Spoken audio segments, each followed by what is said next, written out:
Olá pessoal, hoje eu queria trazer para vocês um modelo diferente de livro. Eu sou um cara que gosta um pouco de ler alguns livros, ler a Bíblia, e eu queria trazer para vocês um livro, uma parte de um livro que eu estou lendo, e me deu vontade de gravar esse vídeo. Eu queria mostrar para vocês, queria falar com vocês, ler alguns trechos que eu achei ali interessante. Indico para vocês, é o livro do Hernandes Dias Lopes, o livro chamado Davi. Esse aqui, ó. E nós vamos ler, eu vou mostrar para vocês, aqui no capítulo 13, que é Davi, o adorador. Vamos lá? Vamos acompanhar? Aqui no capítulo 6, o Davi, ele já se tornou, capítulo 13, o Davi, ele já se tornou rei, ele já está indo para Jerusalém, e aí ele fala, no capítulo 6 de Samuel, retrata a vida de Davi como adorador.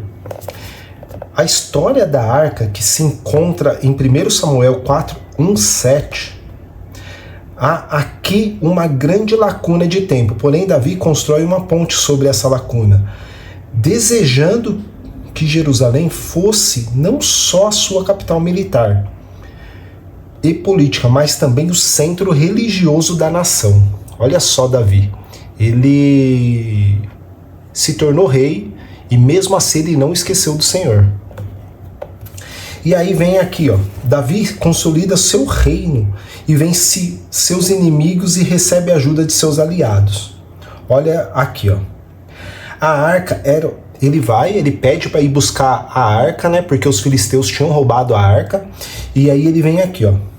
A arca era um símbolo da presença de Deus, onde a glória de Deus se manifestava. A arca era um objeto sagrado que apontava para Cristo, o Deus Emanuel. O anseio pela presença de Deus em Jerusalém levou Davi a fazer uma grande expedição para buscar a arca. Riquezas, reconhecimento, poder e prosperidade não era substituto da presença de Deus, mais do que coisas, Davi ansiava pela presença de Deus, mais do que bênçãos, Davi desejava o abençoador. Olha que legal essa parte, né? Davi, ele tinha o coração voltado para o Senhor, ele queria adorar o Senhor. E aqui retrata, essa parte aqui eu grifei, né, que eu queria mostrar para vocês, ó. Riquezas, reconhecimento, poder e prosperidade não eram substitutos da presença de Deus. Mais do que coisas, Davi ansiava pela presença de Deus. Mais do que bênçãos, Davi desejava o abençoador. Então, Davi, ele desejava o abençoador. Ele queria riquezas, ele queria ser o rei. Quer dizer, ele não queria e o Senhor colocou ele nisso e ele acabou querendo depois, né? E só que, além de tudo isso, ele queria o dono da bênção, o abençoador. E aí vem aqui, ó. Ele é o profeta que veio nos revelar a Deus. Aqui já está falando de Jesus, está colocando que a arca era uma típica da presença de Jesus. Ó, vou ler aqui para vocês. Davi transformou a velha fortaleza Jebuséia no local onde o Deus único se agradou em fazer conhecer. O centro da terra, o lugar do trono, o elo entre a terra e o céu. A arca é um símbolo de Cristo. Viu? Eu falei para vocês. Este preenche todos os significados da arca. Ele é o profeta que veio nos velar, que veio nos revelar-nos Deus. Ele é o resplendor da glória e a expressão exata do ser de Deus. Nele habita corporalmente toda a plenitude da divindade. Ele é a presença de Deus entre nós, o Deus Emanuel. Ele é o sumo sacerdote que ofereceu a si mesmo como oferta perfeita pelo nosso pecado.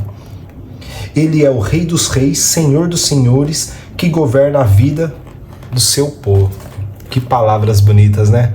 Nossa, é maravilhoso. Ele é o Rei dos Reis, Senhor dos Senhores, que governa a vida do seu povo. Então Davi, ele quer levar a arca para adorar a Deus ali em Jerusalém. E aí, aqui vem uma outra parte. A presença de Deus deve ser a nossa maior aspiração. Eu marquei aqui para falar com vocês, ó. O rei não se esquece de Deus no tempo da prosperidade. Ele não se contenta com as suas conquistas e vitórias, anseia por Deus, busca em primeiro lugar o reino de Deus. A devoção de Davi é demonstrada no entusiasmo com que celebra junto ao povo o transporte da arca rumo à cidade da paz. Isso é maravilhoso, né, pessoal? Eu li e comecei a imaginar Davi pulando, exaltando, agradecendo a Deus por ele estar levando ali a arca, que era a presença de Deus ali junto com o povo, que era que Saul deveria ter feito, o Davi estava fazendo. Isso é uma bênção, né? E eu queria trazer para vocês essa parte desse livro, porque me tocou bastante. Eu estava lendo e estava me tocando bastante. Mas vamos continuar. As dádivas de Deus não podem ser substituto da presença de Deus. Aí agora aqui, a presença de Deus é santa, requer santo temor e reverência. Pessoal, é muito legal, leia esse livro, tá? Eu tô trazendo algumas partes para vocês verem como é interessante. Olha aqui. Unanimidade e entusiasmo não substituem a obediência. Leis e costumes podem ser mudadas, mas os princípios são eternos. Desrespeitar esse princípio representa uma violação de um princípio inegociável. O que aconteceu aqui, pessoal? Acho que vocês devem conhecer, ele no transporte da arca, a arca deveria ser levada por algumas pessoas que o Senhor ali disse em Levítico. Mas Davi, ele errou. Ele pegou um carro novo, uma carroça nova ali, bois para puxar a arca. E não poderia ser feito assim. O Senhor tinha falado que era de outra forma. Ó, eu vou ler aqui para vocês. O transporte da arca estaria errado quanto às pessoas.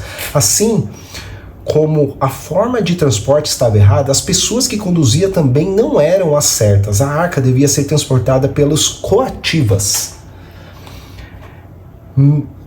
Tá em Números, tá? Não em Levíticos, eu errei. Os coatitas transportavam a arca, mas não podiam tocar nas coisas santas, nem podiam vê-las. Não podiam vê-las para não morrerem. Para que não morressem.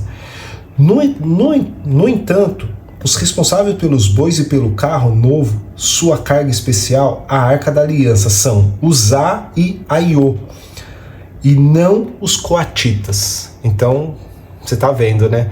Davi fez tudo certo, queria a presença do Senhor, queria levar a presença do Senhor ali pro reino dele, só que não foi tudo certo. Faltou obedecer os mandamentos, que muitas vezes nós não cumprimos, porque nós somos falhos. Então é um ponto para que nós colocamos em pensamento isso. A alegria do povo não evita a tragédia. Deus não aceita inovações na forma de ser adorado. O culto a Deus tem prescrições que devem ser observadas. Tá vendo? Para nós pensar no nosso tempo, o que tem acontecido no nosso tempo. Temos adorado o Senhor da maneira certa, assim como Ele quer ser adorado? É para se pensar, pessoal. Trouxe para vocês por isso. Os preceitos de Deus não são dados. O salário do pecado é a morte. Os preceitos de Deus nos são dados para que os cumpramos à risca. A dança e a música cessaram e todos os olhos voltaram-se para Uzá, estirado no chão, sem vida, entusiasmo sem reverência, não agrada a Deus, fervor sem obediência aos mandamentos divinos não é aceitável a Deus. O culto a Deus sem a devida obediência, sem a devida observância nos preceitos divinos não é aprovado por Deus. Olha só, Uzá, ele foi com... para vocês, eu não li aqui, mas o que aconteceu? Estavam transportando a arca, passaram os bois ali, aconteceu alguma coisa ali, a arca, a carroça meio que tombou, a arca, ela ia cair, Uzá, para não deixar cair, foi lá e segurou a arca. Uma coisa que não podia, só os coatitas poderiam levar a arca, né? Ninguém poderia tocar na arca, tinha que levar nas hastes que tem nela. E aí Uzá foi lá e tentou segurar a arca e ele acabou morrendo. Então aqui foi o que nós lemos. Nós temos que adorar o Senhor, não é de qualquer jeito, é da maneira que Ele quer ser adorado. Ele é o Criador, Ele é o nosso Deus.